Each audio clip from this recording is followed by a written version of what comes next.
Okay, so welcome, group number 1. So this is your orientation. You will be given 10 minutes to present.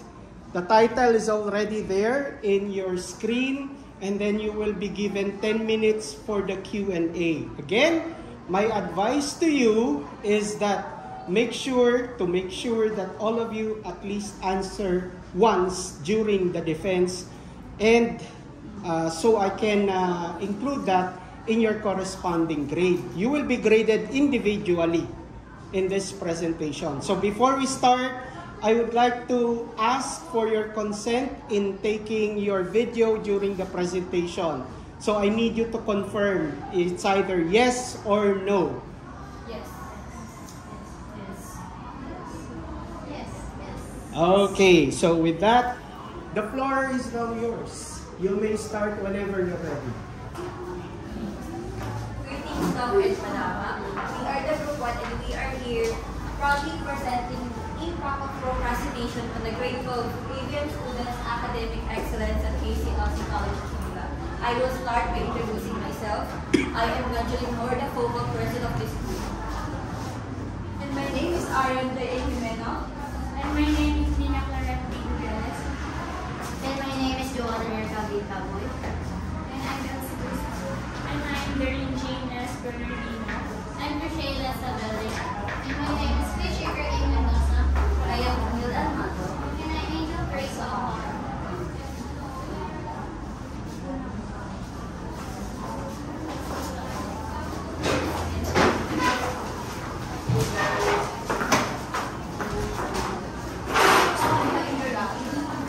I will read the PowerPoint first and explain.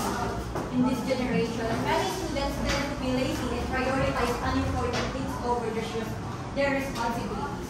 This study focuses or will focus on the impact of procrastination or the side effects on its students' academic excellence in ACLC College of Manila.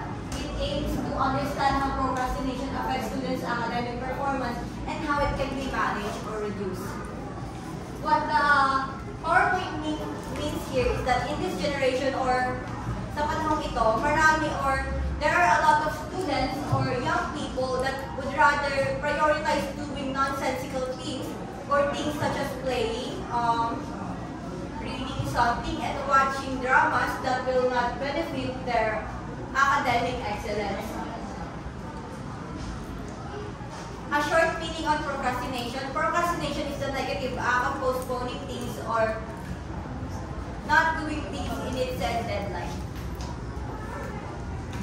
Again, this study will focus on the impact of procrastination, how it can be managed or how it can be reduced, or what are the possible recommendations or solutions with this problem. May I call on Jimeno and Dedelas for the background of the study? We are the part of background of the study. So, basahin ko po yung presentation. And procrastination is a common behavior among students that leads to stress, low grades, and lack of discipline. According to research, procrastination is more about emotional regulation than time management. This study aims to determine the causes and effects of procrastination and provide possible solutions to help ABM students improve their academic performance. So, ibig sabihin lang nito, ang procrastination ay isang negatibong pag-uugali sa isang tao at ito ay nagbibigay resulta sa pagkabito upang masimulan ang makumpleto ang mga gawain at ang nagiging resulta ng pag-procrastinate ay pababang grado dahil mas pinili gawin ng mga walang kabuluhan ng mga gawain. Ang layunin ng pag-aaral na ito ay tukuyin ang mga sanhi at epekto ng procrastination sa mga estudyante, ABM at ABM student at bigay ng mga posibleng solusyon upang matulungan sila makaunlad ang kanilang akademikong pagtanggap. At ang susunod na mag-report ay tatawagin na Taboy. We formulated to answer the statement of the problem into research title.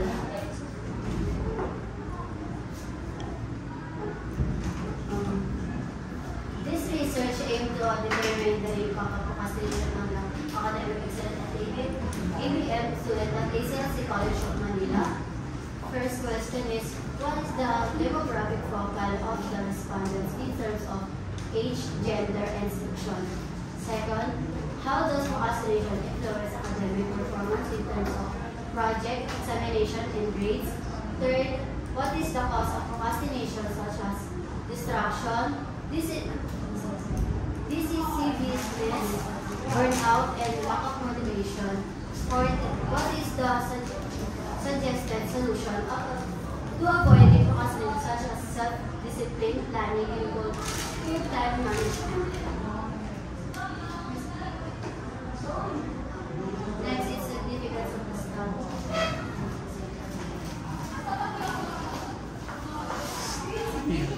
Speak louder. Speak louder. Sige, go, continue. Significance of the study. This study is to investigate the impact of education, academic excellence of ABM students, significance, and student. Helps ABM students understand the effects and causes of procrastination and reduce stress. It will guide them understand and better guide academic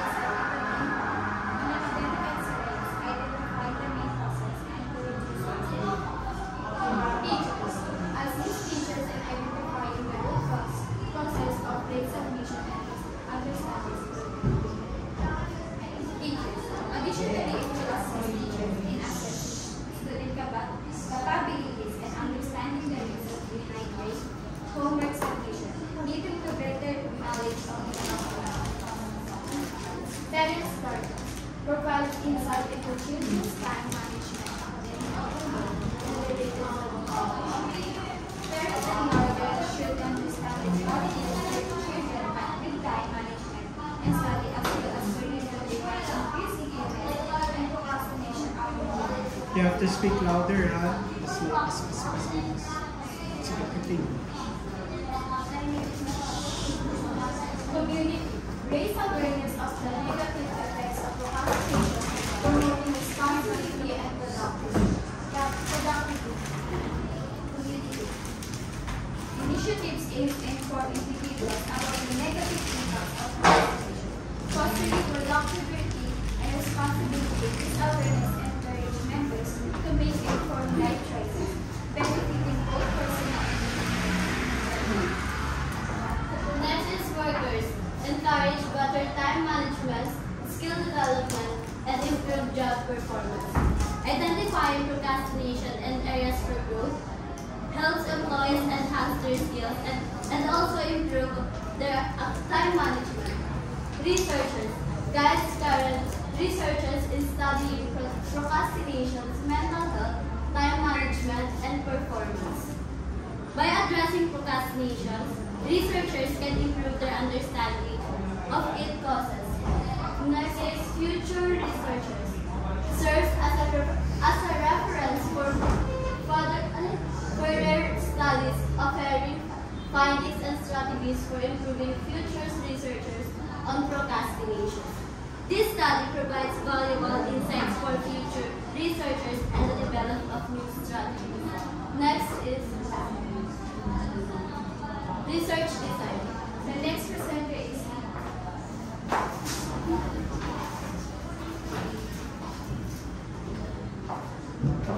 Moving on to research design.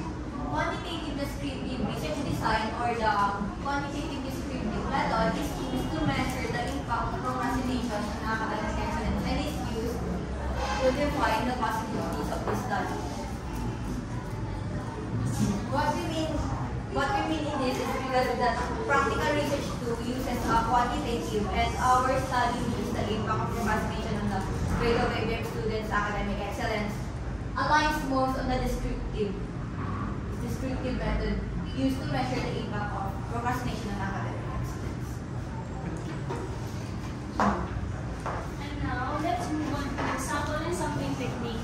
The target population of this study is on ABM grade 12 student at ACLC College of Manila. For the sample size, a total of 70 grade 12 students will serve as the study of this, will serve as the sample of random sampling method.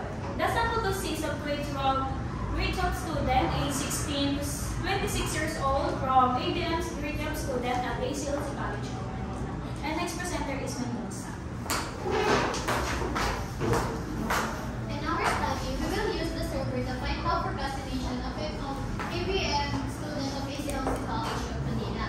And the survey was taken by our teacher and to ensure the questions are correct.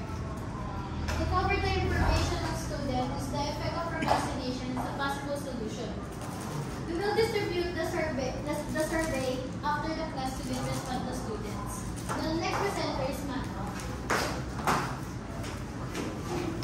Let's move on with the data gathering procedure. Magbibigay kami ng survey sa mga respondents namin sa kanilang break time at pagtapos ng class nila. Tapos ang respondents namin is 141 students, and through random sampling method, kukuha kami ng 70 ayun magiging sample of the study namin. And bago namin ito ibigay sa mga students, sa mga respondents, ay papaliwanag namin kung ano yung procrastination para maintindihan nila at masagutan nila ito ng tumpak talaga para makita namin yung gusto namin mahanap na result.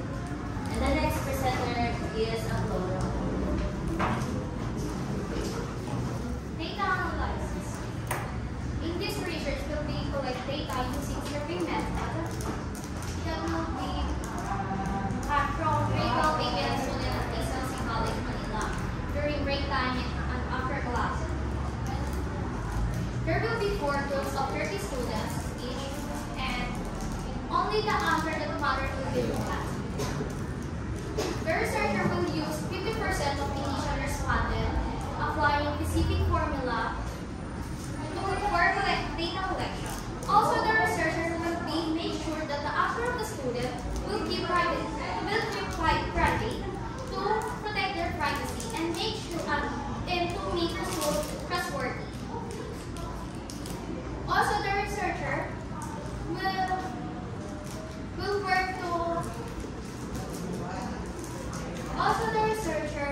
will work to reduce any bias and avoid problem with the student to get honest and accurate results that will meet their research. And this will be the last slide of our research presentation. Okay, you're done, everyone? Sige, can you all stand in front? So, on this part, you were able to present within 13 minutes, which is okay, so that we can accommodate all of you since you prepared for your presentation, right? So, I need someone to hold on to the control of your slide because from time to time, I'm going to ask you, can you go to this part? Can you go to this part so we can see? Can you hold your tablet? You can answer in Tagalog or English, wherever you are comfortable, or whatever particular medium or language you're comfortable with. So, walang problema yon. Basta may paliwanag din ng maayos kung ano yung sagot na gusto nyong sabihin. So, let's start with your title. Can you go to your title? It's the impact of procrastination sa ABM students' academic excellence. Okay, can I ask any one of you to please explain the reason why you chose this title? Anyone? Oh, sige. And then introduce yourself before you answer. Sige. My name is Jimena. Napili po namin itong title na ito kasi marami pong kabataan ang hindi alam ang procrastination. At ito ay ginagawa nila. At isa na rin po ako doon na nagpo-procrastinate. At hindi ko po alam ang procrastination dati. At ngayon, alam ko na, simula nung nag-study kami. Upang kailangan ito kinandak yung study na ito upang maiwasan yung mga kabataan ang pag-procrastinate at hindi na tuluyang bumaba ang kanilang mga grado. At ito ay kanilang gawin pa para hindi na, parang parang mas mag-focus sila sa gawain nila kaysa mag-procrastinate upang hindi na bumaba yung kanilang mga grado sa pag-aaral. Okay, so you chose this for awareness, right? Kasi yung iba, hindi nyo alam kung ano procrastination. And then, since alam na nila kung ano procrastination, you also will provide, through your research, recommendation and solution to address procrastination. Tama ba? Yes. So, yun yung expect natin dyan, ha? Sige, pwedeng malaman sino yung respondents ninyo sa study ninyo. Anyone? Sige, surname. Ayun, po. Ang respondents po ng aming research is the ABM grade 12 students. Ang equivalent po niya is 141. Tapos, kukuha po kami ng 70 na random sample yung gagawin. 70 na students. Okay. Ano yung 70, Miss Mato, dito ka sa gitna? Ano yung 70? Yung kabuuan ba ng klase? O yun na yung pinili ninyo? Yung pinili po namin. Kapag pinili ninyo, anong tawag nyo dun sa mga pinili ninyo? Sample. Okay, pero dapat alam nyo yun, ha? Ang tawag natin doon sample. Sila yung mga pinili. Pero kung bubuuin mo yan, anong tawag sa kanila?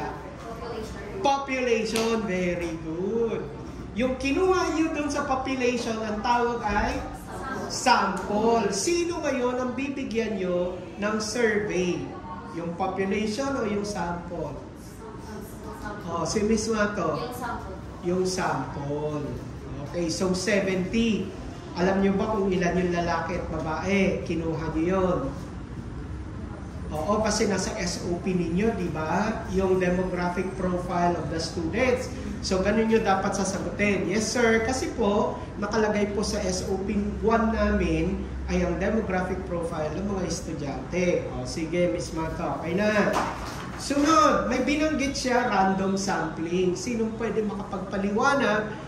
Ano ba ang random sampling? Paano ba ito ginagawa? Anyone? O, sige, forward. Surname muna. Bernardino po. Bernardino. Yung random sampling po, yun po yung like, yung bibigay po kami ng survey sa mga estudyante po para doon po sila pag-ano po ng questionnaire, doon po sila magsasagot. Tanong po namin sila sasagot. Bakit random? Anong ibig sabihin ng Kasi random? po, hindi naman po namin kilala yung mga aani namin na student. Random student, parang random student po yung... Paano yung papaliwanag yun? Alam nyo yung meaning, pero paano nyo i-explain? Ano ibig sabihin ng random? Call a friend. Go. Just to clear up some questions, we chose the random sampling po because it provides convenience for the researchers to be able to find the respondents. Okay, wait. Hindi yung benefit ng random. Ang tanong ko, why is it called random?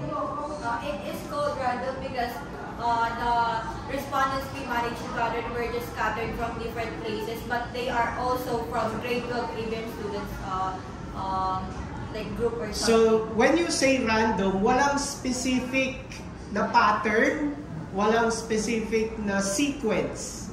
Diba? So, pag random, pili ka lang ng ilan sa lalaki, sa babae, yun yung random. Okay. How do you plan to conduct random sampling? Out of, halimbawa, 170 yung kinuha nyo sample.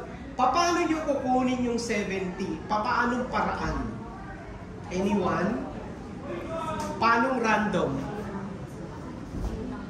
Any idea?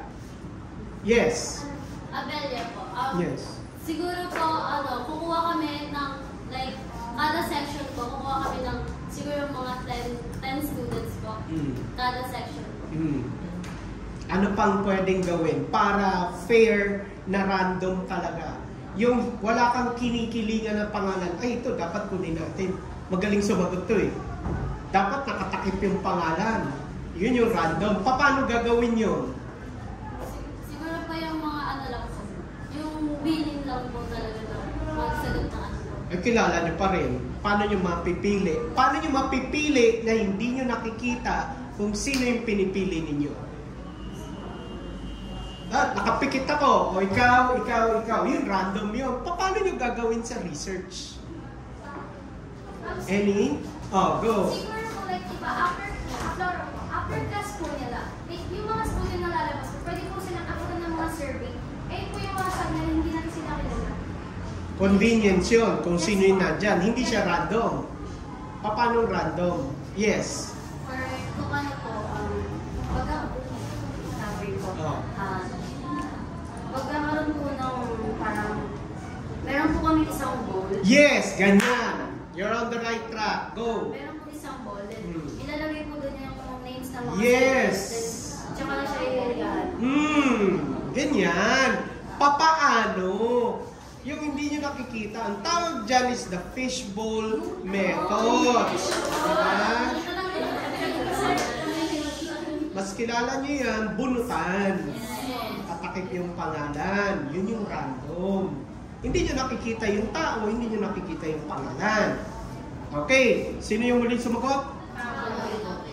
Taboy, o magpamerienda ka na mamaya, taboy. Yan. Okay. So, kanina may nag-discuss ng data gathering. Narinig ko, sabi niya parang we are planning. We plan to. Ibig sabihin, nasa future. Hindi pa nagagawa. Tama ba? Yes. O, sino yung nag-discuss ng data gathering? O, sige, can you, papaano nyo planong mag-gather ng data? Ayun nga po, through the use of survey questionnaires po, meron din pong letter yun. Kasi bibigay po namin siya sa mga napili po na yung mga na bili namin sa palapunutan. Bibigay po namin siya doon sa mga, ayun po, yung napili po. Anong surname mo? Mato. Mato. Okay na si Mato eh. Sige, okay na. Papaano nyo, sabi nyo yung privacy, gusto nyo protektahan. Sinong nag-discuss ng privacy? Yan. Anong surname mo? Flora po. Aploro. Nag-recite ka na din kanina. Sino pang pwede makapag-discuss? Yung hindi pa nagsalita ng privacy. Privacy ng mga respondents. Ang tanong ko, paano nyo protektahan ang privacy ng mga respondents? Yung mga hindi pa nakakasagot, tapos sino? Surname? Mendoza po. Mendoza. Sige, go. Para po maprotektahan yung tao na survey namin. Ano po, hindi po namin kukunin yung name nila. Like section lang po at saka yung strand po nila. Or ang alam lang po doon, kung lang po yung name nila. Kung ano po isagot nila, sa amin na po yun. Diyan ba sa SOP nyo, yung SOP nyo, puntahan nyo. Ayan, SOP 1, sigurado yan. Tama ba? SOP 1. Yan ba SOP 1? Yes. Ayan. May pangalan bang hiningi? Very good. Dapat hindi nyo hinihingi yung pangalan. Kasi kapag nag-appeal yung pangalan dyan, may problema. Tama ba? Yes. Oh, tama yan. Ganun natin i-check. Yan bang sinasabi nyo, totoo doon sa laman ng research ninyo. Tama? Okay. Bakit hindi kailangan ibigay ang pangalan? Dahil nga doon sa data privacy. Papaano kung kailangan kong, halimbawa, school? 3 school lang yung ginamit ninyo. Ayaw niyong ilagay yung pangalan ng school. Anong paraan ang pwedeng gamitin para itago ang pangalan ng school? Anyone? Sino makakaisip? Hindi nyo gagamitin yung pangalan ng school, pero may 3 school kayo. Paano nyo malalaman ito si school na ganyan, ito si school na ganyan? Pwede po yung place na lugar na place na lang po ng school yung ilagay na. Pag sinabing Moraita, alam na yun, FEU. Ano? Laura po, based on our, based on the research objectives or based on your question, we can know the school without mentioning their name by the specific programs they offer, such as there are schools po kasi na nag-i-specialize sila sa tourism or medicine. We can use that to mention the school without mentioning their actual name. Okay, ulitin ko yung title yung question ha. Gusto ko yung itago si FEU, si UST, tsaka si UE. Pero hindi ko gagamitin yung pangalan ng school. Ano ang pwede kong ipalit sa pangalan ng school? Anyone? Nang hindi ginagamit yung pangalan nila. Anyone? How do you protect their identity? Yes. Any? Kaya niyo yan? Anyone? Hindi nyo pwedeng gamitin yung UE, FEU, UST. Pero kailangan sabihin ko, ito may tatlong school. Isang school, isang school, isang school. Ano pwede kong gamiting pangalan para sa mga school na yun? Any? None? Papalitan nyo lang yung pangalan. Huwag yung FEU. Palitan nyo ng iba. Anong pwede nyong ipalit? Hindi pwede. Ano? Hindi pwede yung pangalan ng ibang school. Anong pwede yung... Ano lang po, like, na kunwari po ang UST, mas sikat po sila kasi mas magaling, mas Huwag ganyan. Huwag ganyan isip nyo. Ano ang pwedeng ipalit na pangalan? Pwede po yung like yung, like parang color ng school. Ha? Color. Pwede. Anong tatawagin nyo sa school? Diba? School red. Sinong school red? UE. School blue. Pero hindi nyo ginagamit yung pangalan ni school. Yun yung, tama yun. Diba? Pangalan mo? Aploro. O, sige. Pamerienda ka na rin mamaya. Okay. Ano pang pwedeng ipalit maliban sa color? Magandang idea yun. Diba? Alam ka agad. Pero indirectly, hindi mo ginagamit yung pangalan ng school. Ano pa? Madami pa, may dalawa pa. Pwede yung gamitan ng number. School 1, school 2, school 3. Ganun lang. Diba? Ganun lang ka-simple yun. Huwag yung gamitin yung pangalan. Okay yung color, number, or letter. School A, school B, school C. Okay. Yun yung paraan na pwede nyo gamitin para maitago yung identity ng school. Sunod, significance of the study. Sino ba ang magbe-benefit ng inyong study? Sino? Hindi pa lang pagsalita, surname. Sino magbe-benefit? Hindi, yung name tag. Go. Oo.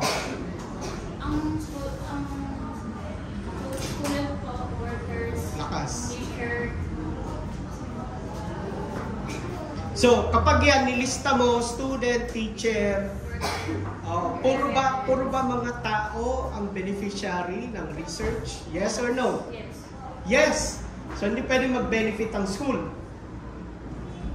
Pwede hindi. Pwede ba mag-benefit ang school? Yes or no? Pwede. So, ang beneficiary, hindi puro tao. Tama ba? Yes. Yan ba mayroong ibang maliban sa mga tao? Mga tao yan, workers, researcher, ha? Okay, group yon, di ba? Institution, school yon. So, ang beneficiary nyo, wag lang kayo mag-focus sa tao. Pwedeng group ng tao, barangay, community, department, at kung ano pa. Maliwanag? Okay, sige. Okay na yun. Hindi ko pa yata narinig si Bernardino, Coyzona. Saan si Bernardino? Yan. Asan yun? Okay. Okay, sige. Sino na lang? Coyzona, nasaan? Ano ang part na ni-report mo? Yung significance of the study. Meron ba kayong scope and limitation? Meron, wala? Pero dito wala. Ano pa ang present nyo dyan maliban sa significance of the study? Method and design. Kaya lang, dapat alam mo yun. Anong method ang ginamit? Dito ka para marinig ka. Coyzona. Coyzona ba yun? Anong research method ginamit nyo? Quantitative. Anong klaseng quantitative? Hindi. May sinabi siya kanina. Anong klaseng quantitative? Kaya yan sinasabi ko, dapat basahin nyo yung buo, kahit daanan nyo lang. So, tama yung quantitative, pero may specific na quantitative yung tama? Oo, anong klaseng quantitative? Ano ba yun? Sinabi mo? Quantitative descriptive. Descriptive. Okay, sige. Anong ibig sabihin ng descriptive?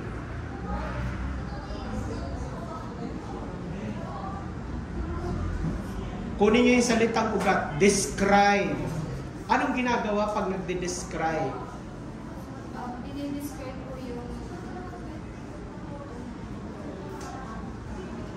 Kinukuha nyo lang yung sagot ng mga respondents. Di ba?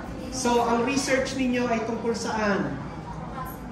Anong procrastination? Yung impact ng procrastination sa grades ng mga estudyante. Alin doon yung descriptive?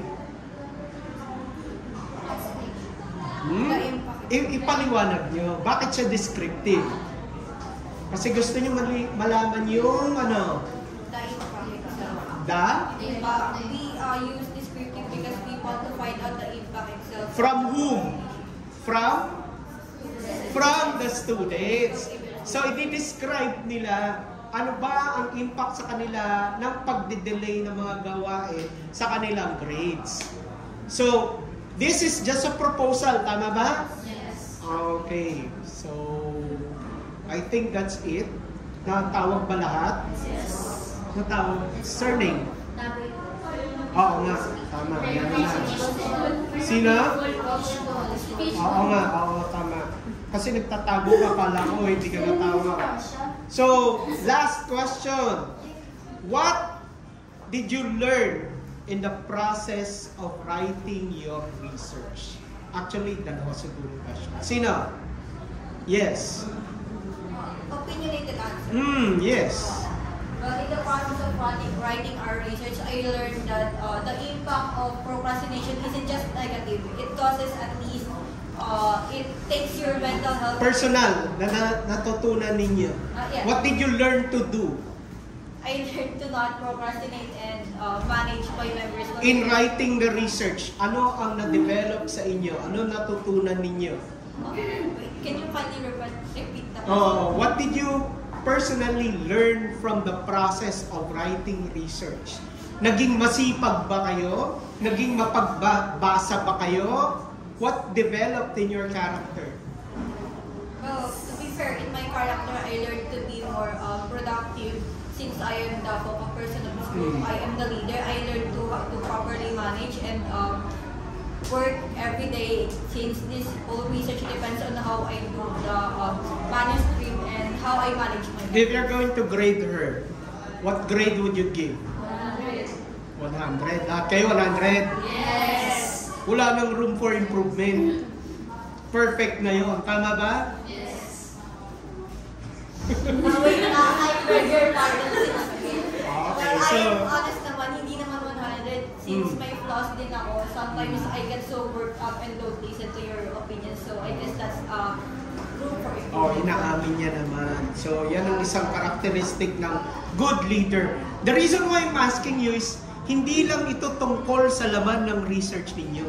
Mas importante dito, ano ang natutunan nyo at ano ang nagbago sa inyo nung ginagawa nyo yung research. Yung paraan ng pag-iisip ninyo. Naging critical ba kayo sa pag-iisip? Yung pagsosolve ng problem during the process. Nagkaroon ba kayo ng ibang resources para masolusyonan yung problema?